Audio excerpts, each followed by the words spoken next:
ഇന്ന് ചിങ്ങം 1, സമയം കാലത്ത് 4:30 മണി.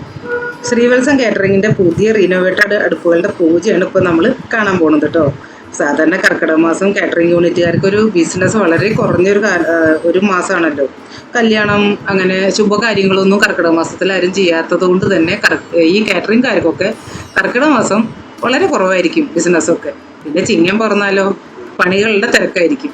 അതുകൊണ്ട് ഇവർ വിചാരിച്ചു ആ അടുപ്പുകൾ, അതായത് പഴയ അടുപ്പുകളൊക്കെ മാറ്റി അവിടെയൊക്കെ ഒന്ന് ശരിയാക്കി പിന്നെ ഇതൊക്കെ തൂർത്ത് അതിൻ്റെ തൊട്ടടുത്ത് തന്നെ ഒരു 4 വലിയ അടുപ്പുകൾ പണിതിട്ടുണ്ട്. അപ്പോൾ ചിങ്ങമാസം 1-ാം തീയതി പൂജയായിരുന്നു നിശ്ചയിച്ച്. അതുപോലെ തന്നെ ഇന്നിപ്പോൾ ഇവിടെ അച്ഛൻ ഗണപതി ഹോമത്തിൻ്റെ കാര്യങ്ങളൊക്കെ ചെയ്യാണ്. അപ്പോൾ എല്ലാ ചടങ്ങുകൾ തുടങ്ങാറായി. അച്ഛൻ ഗണപതി ഹോമത്തിനുള്ള തയ്യാറെടുപ്പുകളൊക്കെ ഇവിടെ തുടങ്ങിയിട്ടുണ്ട്. ഈ അടുപ്പിൽ പൂജിക്കാനുള്ള ഗണപതി ഹോമത്തിനുള്ള കൂട്ട് അവില്, മലര്, ശർക്കര, അതുമാതിരി പഴം, കരിമ്പ്, എള്ള്, ഇങ്ങനത്തെ ഈ വക സാധനങ്ങളൊക്കെ വെച്ചിട്ടാണല്ലോ ഒരു കൂട്ടുണ്ടാക്കില്ല. അതൊക്കെ റെഡിയാക്കി വെച്ചിട്ടുണ്ട്. പിന്നെ സഹായത്തിന് അമ്മയുണ്ട് ഇവിടെ. അമ്മയും നേരത്തെ തന്നെ വന്നിട്ടുണ്ട്. പിന്നെ ചേട്ടനുണ്ട്, അതുമാതിരി രവിയേട്ടനുണ്ട്. രവിയേട്ടൻ എന്ന് പറഞ്ഞാൽ ഈ കാറ്ററിങ്ങിൽ ഉള്ളപ്പത്തൊട്ട്, ഈ സ്ഥാപനം ഉള്ളപ്പത്തൊട്ട് കൂടെ ഉള്ള ആളാണ്. അപ്പോൾ അങ്ങനെ പിന്നെ പണി നടക്കുന്നുണ്ട് ഇന്ന്. അപ്പോൾ കുറേ ആൾക്കാരൊക്കെ ഇവിടെ സജീവമായിട്ടുണ്ട് ഇന്ന്. അപ്പോൾ പൂജ നമ്മൾ കാണാം. വിളക്ക് കത്തിച്ചു, വിളക്ക് പൂജ തുടങ്ങി.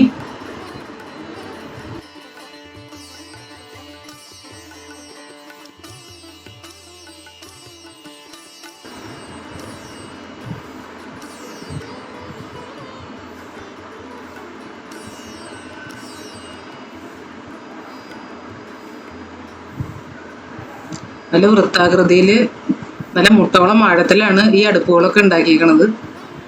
തന്നെയല്ല, ഈ ഓണം പ്രമാണിച്ച് ഇവിടെ പാലട, അതുമാതിരി പരിപ്പ് പ്രഥമൻ്റെയൊക്കെ വലിയൊരു ബിസിനസ് നടക്കുന്ന ഒരു യൂണിറ്റാണ്. അതുകൊണ്ട് തന്നെ വലിയ ചെമ്പ്, ചരക്ക് അങ്ങനെയൊക്കെയുള്ള എന്താ പറയുക ചരക്കൊക്കെ വെക്കാൻ വേണ്ടിയിട്ടാണ് ഇത്രയും വലിയ അടുപ്പുകൾ ഇവിടെ ഉണ്ടാക്കിയിരിക്കുന്നത് തന്നെ.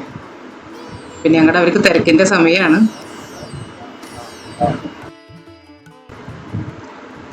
അപ്പോൾ ഇവിടെ പൂജകൾ തുടങ്ങി. അപ്പോൾ ആദ്യം തന്നെ വിളക്ക് പൂജയാണ്. അപ്പോൾ അതെല്ലാം തയ്യാറെടുപ്പുകളാണ് അച്ഛൻ ചെയ്തുകൊണ്ടിരിക്കുന്നത്. ഈ വിളക്ക് പൂജ കഴിഞ്ഞിട്ട് പിന്നെ ഈ 4 അടുപ്പുകളും കത്തിച്ച് അതിൽ ഗണപതി ഹോമമാണ് പിന്നെ ചെയ്യാൻ പോണത്.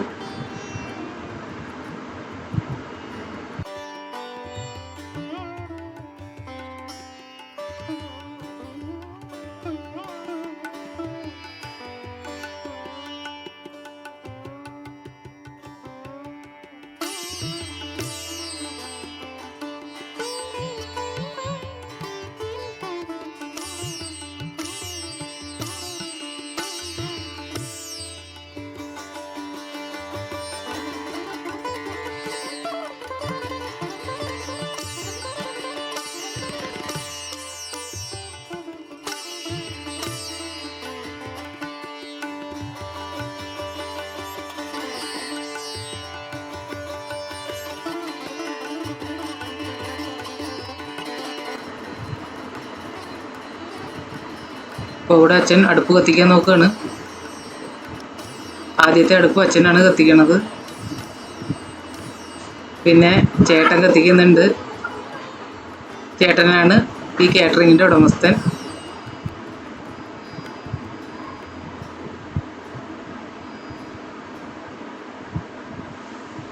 അടുത്ത അടുപ്പ് അമ്മയും കത്തിക്കുന്നുണ്ട്.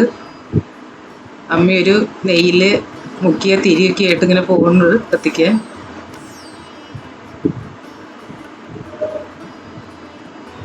അടുപ്പ് നല്ല ഹൈറ്റിലാണ്, നല്ല താഴ്ചയുള്ള കാരണം കത്തിക്കാനൊക്കെ ഇത്തിരി വിഷമമാണ്.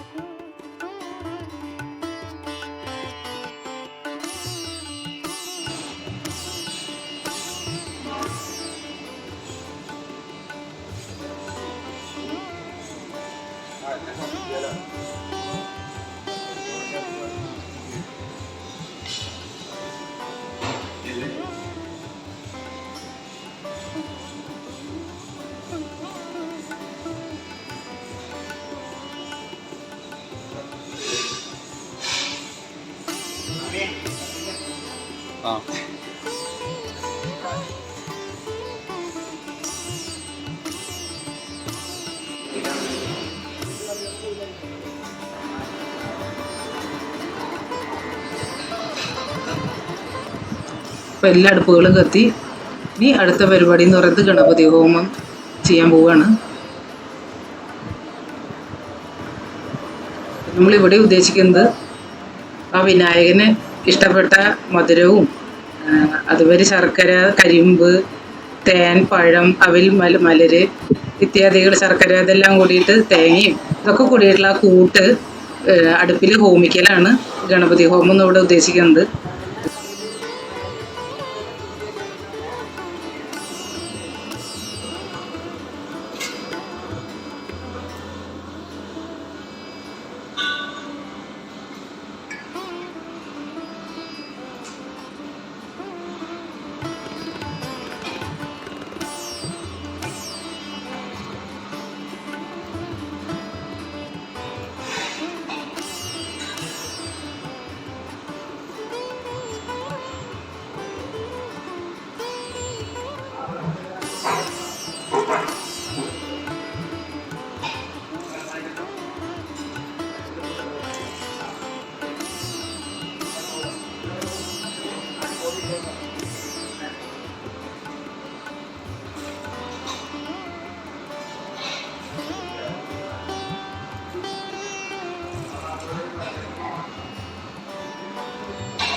നേരത്തെ തയ്യാറാക്കി വെച്ച കൂട്ടങ്ങനെ എല്ലാ അടുപ്പുകളിലേക്കും പകരുകയാണ്. അപ്പം അടുപ്പിലേക്ക് ഇടുമ്പോൾ തന്നെ അത് നല്ലൊരു സുഗന്ധമാണ് അതിൻ്റെ ഉള്ളിൽ നിന്ന് വരുന്നത്, അന്തരീക്ഷാകെ വ്യാപിക്കുന്നത്.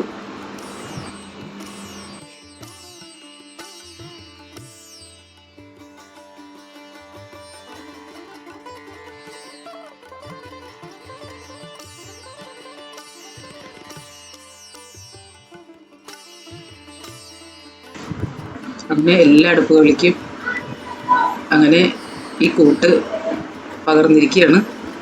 ഇതിടുമ്പോൾ തന്നെ ആ തീയിലേക്ക് അത് ഇടുമ്പോൾ തന്നെ നല്ലൊരു സുഗന്ധം അന്തരീക്ഷം മുഴുവൻ വ്യാപിക്കുകയാണ്. പിന്നെ ഇങ്ങനൊരു ഹോമം കൊണ്ട് വേറൊരു ഉദ്ദേശം കൂടിയുണ്ട്. ഈ മഴക്കാലത്തൊക്കെ പല സൂക്ഷ്മാണുക്കളും നമ്മുടെ അന്തരീക്ഷത്തിലൊക്കെ തങ്ങി നിൽക്കുമെന്നാണ് പറയുന്നത്. അപ്പോൾ ഇതിൻ്റെ പുക കൊണ്ട് അതൊക്കെ ഇല്ലാണ്ടാകാനും സഹായിക്കുന്നുണ്ട്.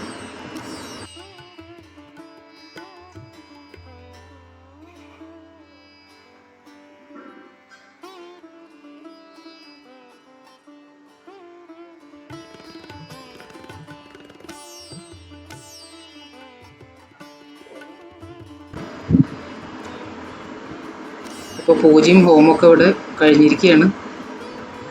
ഇനി അടുത്തത് കർപ്പൂരം കത്തിക്കൽ ചടങ്ങാണ്. അപ്പോൾ അടുപ്പ് കല്ലുമ്പിലൊക്കെ കർപ്പൂരം വെച്ച് കത്തിക്കാൻ നോക്കുകയാണ് ഇപ്പോൾ.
എല്ലാ അടുപ്പിലും കർപ്പൂരം കൊണ്ട് ഒഴിഞ്ഞ് എല്ലാവരും തൊഴുത് പ്രാർത്ഥിക്കുകയാണ്. ആ വിനായകനെ, വിഘ്നേശ്വരനെ നമസ്കരിച്ച് ഇന്നത്തെ പൂജ ഇവിടെ പര്യവസാനിക്കുകയാണ്.